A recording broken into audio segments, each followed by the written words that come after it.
ঈদের দ্বিতীয় দিন আমরা টানেল ঘুরতে গেলাম। টানেল ঘোরা শেষ করে আমাদের হাতে অনেক সময় ছিল। তার পরবর্তীতে আমরা কই ঘুরতে গেলাম তা নিয়ে থাকবে আজকের ব্লগটা। আশা করি আপনাদের ভালো লাগবে, বোরিং লাগবে না। তাহলে চলেন শুরু করা যাক আজকের ব্লগটাও। আসসালামু আলাইকুম, চলে আসলাম নতুন আরেকটা ব্লগ নিয়ে। আমরা টানেলটা সম্পূর্ণ ঘুরেছি। ঘোরার পর আমরা চলে যাচ্ছি সি বিচে।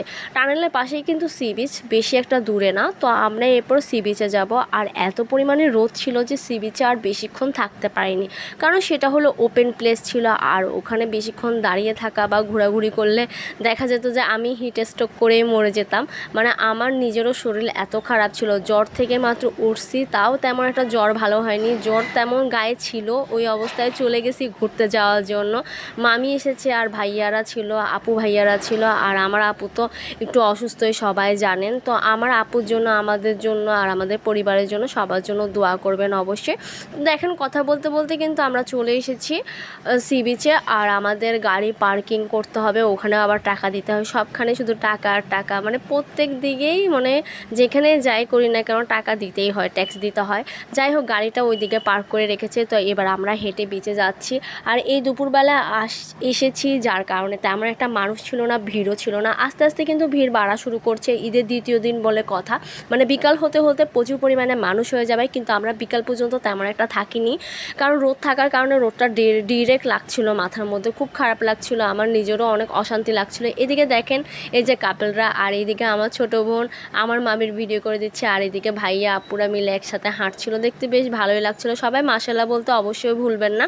তারপরে হলো আমরা একটু পানির সাথে নাচানাচি করছিলাম, মানে হাঁটাহাঁটি করছিলাম। আর আজকে হলো কি জানি, জোয়ার ছিল না, ভাটা ছিল মনে হয়, হ্যাঁ এটাকে ভাটাই বলে।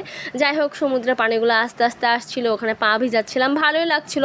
একটু রোদটা কমে গেলে কিন্তু বেশ ভালোই লাগতো। বিকাল টাইম থাকলে তাহলে বেশ ভালোই লাগতো। আজকে মানুষ তেমন নেই, আসলে দুপুরের দিকে মানুষ কমই থাকে। তারপরে আমরা কিছুক্ষণ পানির মধ্যে এনজয় করলাম। তারপরে আর কি করব, অনেকক্ষণ রোদ খেলাম। এই যে এখন সবাই চারদিকে, ওইদিকে আপু বসে আছে, আপুর ভালো লাগছে না, কারণ অনেকক্ষণ আপু পানিতে নামছিল। তো আমরা সবাই পানির মধ্যে নামানামি করলাম, পানির মধ্যে করলাম। কিন্তু আমরা আফসোস করলাম, আমরা গাড়িতে জুতা রেখে আসলে বেশি ভালো লাগতো, বেশি এনজয় করতে পারতাম, কারণ আমরা যে বিচে আসবো সেটা আমরা জানতাম না। তারপরে দেখেন, এরপর আইসক্রিম খাচ্ছিলাম। আইসক্রিম খেতে খেতে এরপর আমরা চলে যাব, এরপর মানে গাড়ির ওইদিকে চলে যাব। এখন হাঁটতে হাঁটতে এই সাইডে চলে যাচ্ছি। ইটগুলো না আবার কালারিং করছে, মাঝখানে কালার চলে গেলো, এখন দেখি আবার কালার করছে। তো এখানে দাঁড়িয়ে কিছুক্ষণ ছবি টবি তুললাম, মামি, আমি, ভাইয়া, আপু, আমরা সবাই মিলে ছবি টবি তুলে এখন গাড়ির কাছে চলে আসছি। এখন আমরা গাড়ির ভিতরে ঢুকে যাচ্ছি সবাই।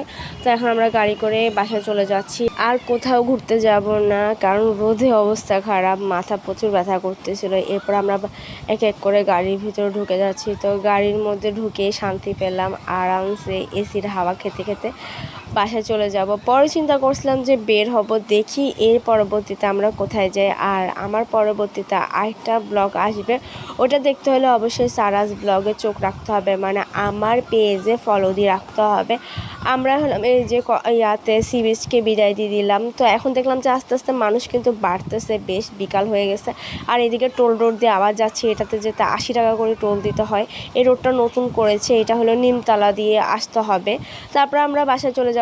রোডটা বেশ সুন্দর ছিল, ভালোই লাগছিল, আমাদের বন্দর ভবনও দেখা যাচ্ছিল, সব কিছু। আর একটু সামনে গেলেই বন্দর ভবনের রোডটা। আমরা এই টোল রোড দিয়ে কোনো সময় আসি না, প্রত্যেকটা টোল রোডে দেখি টোল দিতে হচ্ছে, মানে গাড়িগুলোতে। তো এটাতে হলো 80 টাকা করে দিতে হয়। সিএনজি মানে যাবে না কেন, তেমন একটা সিএনজি যায় না, অনেক কম। এখন তো তাও দেখলাম যে একটা যাচ্ছে। এরপর আমরা কি আর গান শুনতে শুনতে বাসায় যাচ্ছি গা। আমরা গাড়ির ভিতরে ঢোকার পরেও দেখলাম যে বাহিরে প্রচুর পরিমাণে রোদ, মানে আর বেশিক্ষণ থাকলে আসলে অবস্থা খারাপ হয়ে যেত। তারপর হলো ভাইয়া আর আপু আমাদেরকে বাসার সামনে নামিয়ে দিল। ওরা আমাদেরকে পিক আপও করছে বাসার সামনে থেকে, আমাদেরকে একবারে বাসার সামনে নামিয়ে দিল। তারপর ওদেরকে বিদায় দিয়ে দিচ্ছিলাম। এখন আপনাদেরকে বিদায় দেওয়ার পালা। এই যে দেখেন, আমার সুন্দরী মামি আপনাদেরকেও বিদায় দিয়ে দিল।